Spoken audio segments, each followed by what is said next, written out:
ભુજની જૈન અજરામરજી પ્રાથમિક શાળામાં અનેરો શૈક્ષણિક કાર્યક્રમ યોજવામાં આવ્યો હતો। વિદ્યાર્થીઓને અભ્યાસમાં સરળતા રહે અને સમજી શકે એ માટે વર્કિંગ મોડેલ અને વિવિધ પ્રોજેક્ટ અંગેનો કાર્યક્રમ યોજાયો હતો, જેમાં સૂર્યમંડળ આધારિત ગ્રહોની સમજણ અપાઈ હતી। સોલાર કુકર કઈ રીતે કામ કરે એ પ્રોજેક્ટ તૈયાર કરાયો હતો। જ્વાળામુખી જેવી બાબતોનો પ્રોજેક્ટ આજે રજૂ કરવામાં આવેલ અને આ કાર્યક્રમમાં 80 જેટલા વિદ્યાર્થીઓએ ભાગ લીધો હતો। અજરામરજી સ્કૂલના શિક્ષકોએ આ કાર્યક્રમ અંગે ચંચળ ન્યૂઝ સાથે વાત કરી હતી। નમસ્કાર, જૈનાચાર્ય શ્રી અજરામરજી પ્રાથમિક શાળામાં હું ખંજન દવે શિક્ષિકા તરીકેની ફરજ બજાવું છું। આજે અમારી શાળામાં શૈક્ષણિક પ્રદર્શન આધારિત વર્કિંગ મોડલ અને વિવિધ પ્રોજેક્ટનું આયોજન કરવામાં આવેલું છે, જેમાં ધોરણ 1 થી 8 ગુજરાતી માધ્યમ અને ધોરણ 1 થી 8 અંગ્રેજી માધ્યમના વિવિધ બાળકોએ ઉત્સાહભેર ભાગ લીધો છે।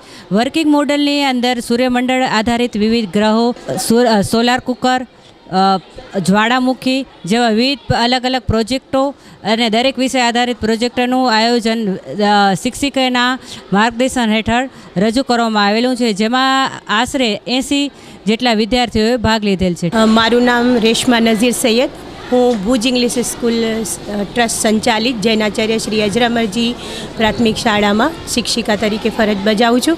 આજે અમે અહીં એજ્યુકેશનલ એક્ઝિબિશનનું આયોજન કરેલ છે, જેમાં ઇંગ્લિશ મીડિયમ અને ગુજરાતી મીડિયમ બંને વિભાગના બાળકોએ બહોળા પ્રમાણમાં ભાગ લીધું છે।